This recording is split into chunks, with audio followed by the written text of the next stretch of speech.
Ok, que Dieu vous bénisse. J'espère que vous allez bien. Alors, j'étais en train de répondre à la question de mes deux amis. Ils, ils voulaient savoir ma position sur l'histoire de l'inspiration. Après avoir partagé avec eux, je me suis dit, bon, je peux aussi faire une vidéo et la placer sur nos chaînes sur les réseaux sociaux. Juste question de partager mon point de vue. Peut-être que ça peut aider quelqu'un, comme le point de vue des autres nous aide aussi. Alors, pour répondre à la question ou encore pour donner mon point de vue, il fallait écouter d'abord la vidéo du pasteur Mike Kalambay, parce que c'est là où tout a commencé. Et j'ai essayé de suivre dès le début de la pensée, hein, de la pensée du pasteur Mike Kalambay. Alors j'ai trouvé que en réalité, le pasteur Mike avait une bonne pensée, il avait une bonne idée. Je m'explique. Il parlait des inspirations des hommes, des révélations des hommes, les inspirations et les révélations des hommes. Parce que toute inspiration, toute révélation ne vient pas de Dieu. Je crois que euh, là, nous sommes tous d'accord. Toute inspiration, toute révélation ne vient pas de Dieu.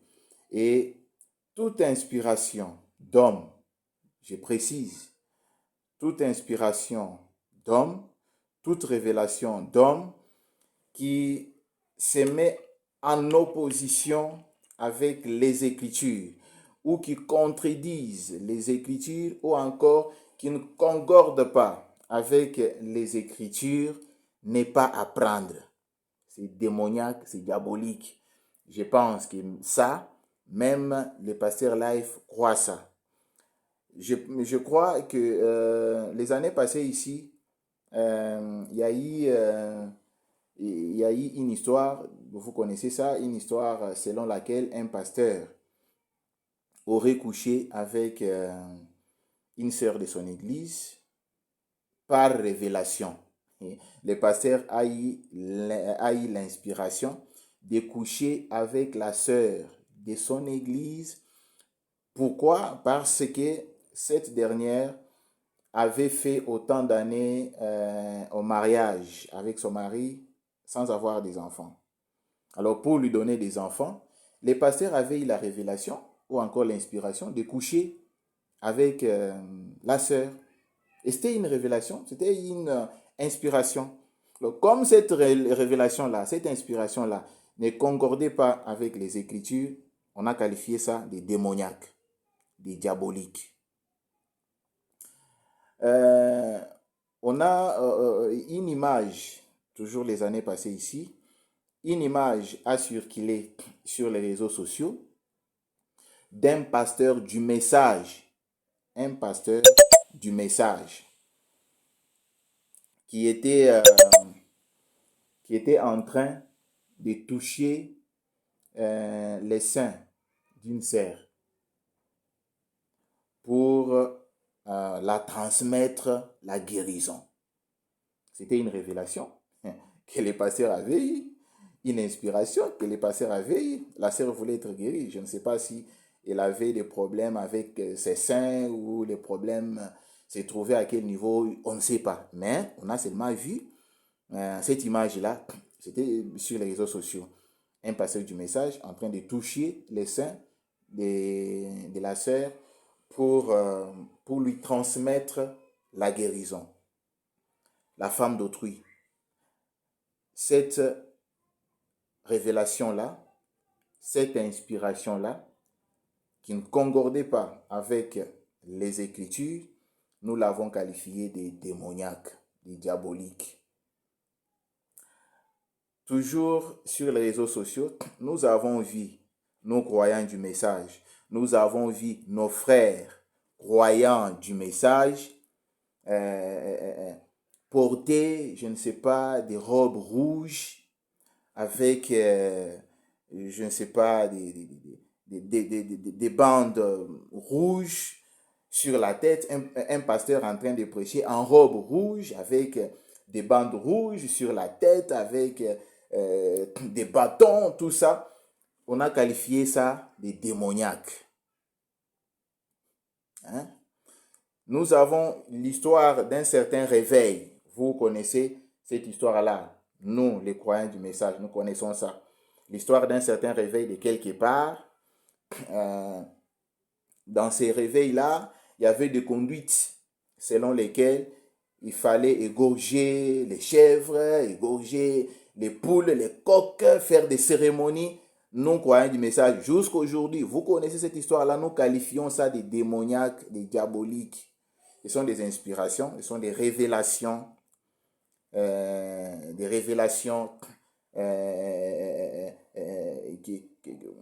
que nos frères, que les pasteurs sont en train de nous brandir. Ils font ça au nom des révélations, d'inspiration.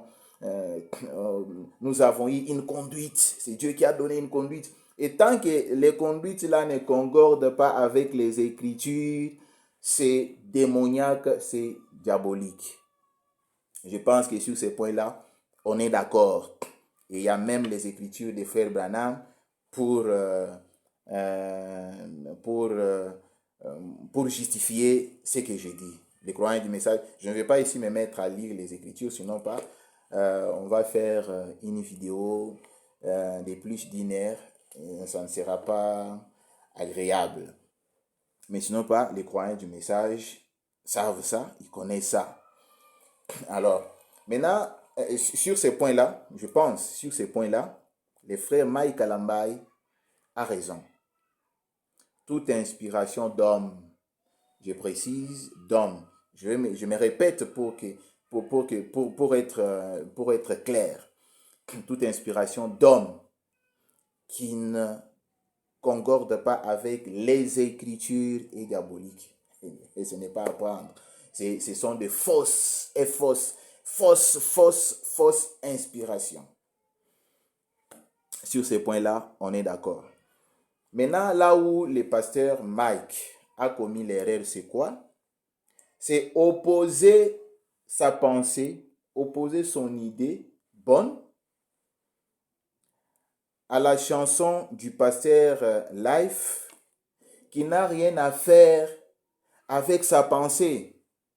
Parce que l'inspiration dont le pasteur Life a chanté, c'est l'inspiration des dieux, pas l'inspiration des hommes que nous devons examiner avec les Écritures. Non, mais l'inspiration de Dieu. Le pasteur Life a chanté l'inspiration des dieux. L'inspiration des dieux est plus forte que les Écritures. Je me répète, l'inspiration des dieux est plus forte que les Écritures. Les inspirations, les révélations des hommes doivent être confirmées par les Écritures, doivent se concorder avec les Écritures, ne doivent pas aller à l'encontre des Écritures, ne peuvent jamais se poser au-dessus des Écritures. Parce que ce sont des révélations des hommes. On ne sait pas d'où ça vient. Pour confirmer que ça vient de Dieu, il faut que nous puissions voir, nous puissions regarder les Écritures. Mais quant à l'inspiration de Dieu dont le pasteur Life a chanté, l'inspiration de Dieu est plus forte que les Écritures. Étant donné, je ne sais pas si c'est les termes forts qui nous compliquent dans cette histoire. Hein? Étant donné que les Écritures elles-mêmes disent que toute écriture est inspirée, c'est-à-dire toute écriture vient de l'inspiration, c'est-à-dire que c'est l'inspiration qui a accouché les Écritures, c'est-à-dire que sans l'inspiration, les Écritures n'existeraient pas. Mais sans les Écritures, l'inspiration existera. Il y a des choses qui se limitent que dans l'inspiration et qui ne deviennent pas l'écriture. Par exemple, Jean a entendu, c'était des révélations de la part de Dieu. Jean voulait écrire. Dieu l'a dit, n'écris pas. Une révélation, une inspiration de la part de Dieu que Jean a reçue, il voulait mettre ça en écriture. Jean voulait convertir la révélation de Dieu en écriture. Dieu l'a dit, n'écris pas. C'est-à-dire, ne convertis pas cette révélation, cette inspiration en écriture. Il y a des inspirations qui restent qu'inspirations qui ne deviennent pas les écritures. Mais il n'y a pas des écritures qui commencent par être écritures pour devenir, je ne sais pas, l'inspiration. Je ne sais pas si vous comprenez. C'est l'inspiration qui accouche les écritures. Sans l'inspiration, nous n'aurons pas les écritures, mais sans les écritures, nous pouvons avoir l'inspiration de la part de Dieu. Jean l'a eu. Et on l'a dit, ne convertis pas cette révélation en écriture par Dieu lui-même. D'ailleurs, dans les Écritures ici, dans la Bible, les gens, les prophètes et d'autres serviteurs de Dieu qui ont converti l'inspiration en écriture, quelques-uns d'entre eux l'ont fait avec des erreurs, l'ont fait avec des fautes. Dans la Bible ici, mes frères, il y a plein de fautes. Pas que dans l'inspiration, il n'y avait pas une faute. Mais les gens qui ont converti cette révélation en écriture ont commis des fautes. Je vous donne l'exemple. Si vous prenez les deux livres de Samuel, ces livres de Samuel sont vraiment en contradiction, surtout sur les chiffres, sont vraiment en contradiction avec les livres des chroniques. Je vais vous donner un exemple. Un exemple ici, parce qu'il y en a beaucoup. Si on se mettait à tout donner, comme je l'ai dit, on va faire ici, on va faire plus d'une heure. Mais je vais vous donner juste un exemple ici, hein, dans le livre de Samuel que je viens de citer ici. Prenons 2 Samuel, chapitre 24, verset 9. La Bible dit, Joab remit au roi les rôles du démembrement du peuple. Il y avait en Israël 800 000 hommes de guerre tirant l'épée. Et en Juda, 500 000 hommes. Je pense que vous avez compris. Retenez les nombres d'hommes. En Israël, 800 000 hommes. Et en Juda, 500 000 hommes. Sur les mêmes événements, quand vous prenez 1 Chronique chapitre 21, verset 5, la Bible dit, Joab remit à David les rôles du démembrement du peuple. Il y avait dans tout Israël 1100 000 hommes. pour Samuel, c'est 800 000 hommes. Mais ici, c'est 1100 000 hommes. Et en Juda, 470 000 hommes. Pour Samuel, en Juda, c'est 500 000 hommes. Et dans un chronique, c'est 470 000 hommes. On ne peut pas avoir des vérités qui se contredisent pour le même événement. Et surtout que c'est sur les chiffres. On a compté. C'est-à-dire, ici, parmi les deux, il y a un qui a transmis exactement la vérité. Et il y en a un autre qui a fait l'erreur, qui a fait une faute en transmettant. C'est dans la Bible. Si vous allez dans Matthieu 21, verset 19, concernant les figuiers que le Seigneur Jésus-Christ avait maudits. Dans Matthieu, il est dit qu'à l'instant, les figuiers sécha. À l'instant, les figuiers sécha. Et la suite dit que les disciples étaient étonnés. À l'instant. Pendant que dans Marc, ils sont revenus le lendemain matin. C'est en passant qu'ils ont vu que les figuiers que le Seigneur a maudits hier a séché. Alors, il y a quelqu'un ici qui a inscrit, qui a écrit la vérité, et l'autre qui a écrit avec erreur, avec faute.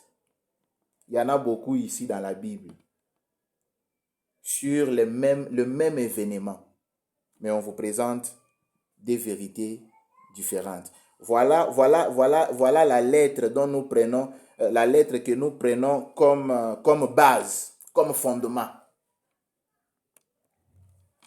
C'est pourquoi nous ne devons pas prendre la lettre comme base, mais ce que nous devons prendre comme base, c'est l'esprit de la lettre. Par exemple, ici, dans l'histoire des figuiers, ici, c'est juste entrer dans l'esprit de la lettre, voir ce que Dieu est capable de faire, ce que le Seigneur Jésus-Christ est capable de faire. Dans l'histoire de quand est-ce qu'ils ont constaté, tout ça, ça ne nous intéresse plus. Mais si nous voulons suivre la lettre, il y a quelqu'un qui a écrit quelque chose de faux, et il y a l'autre qui a écrit exactement la vérité. À ce niveau-là, l'inspiration de Dieu est plus forte que les Écritures. Parce que les Écritures proviennent de l'inspiration. D'abord, c'est la pensée de Dieu. La pensée de Dieu, après la pensée, la parole. Parce que Dieu pense, il parle, l'homme reçoit et écrit. Parce qu'il faut souligner que ce n'est pas Dieu qui a écrit. Dieu, lui, a révélé. Dieu a parlé. Et ce sont les hommes qui ont écrit. Ce sont les hommes qui nous ont donné les Écritures. Comment les Écritures que les hommes ont écrit venant de l'inspiration de Dieu, venant de la révélation de Dieu, venant de la parole que Dieu les a donnée, peut devenir plus forte que la parole de Dieu elle-même, peut devenir plus forte que l'inspiration, la révélation de Dieu, les souffles de Dieu elle-même. C'est impossible. C'est impossible. Alors la conclusion, moi, j'ai compris que le pasteur Mike, en parlant des révélations et des inspirations des hommes, il a raison, mais il a mal fait d'opposer sa pensée des révélations des hommes à la pensée du pasteur Life de l'inspiration de Dieu. Donc, c'est différent, c'est vraiment différent. C'est un peu ça. Hein? C'est juste ça que je voulais partager avec vous. Que le Seigneur vous bénisse. J'espère que je suis aussi compris. Que Dieu vous bénisse richement.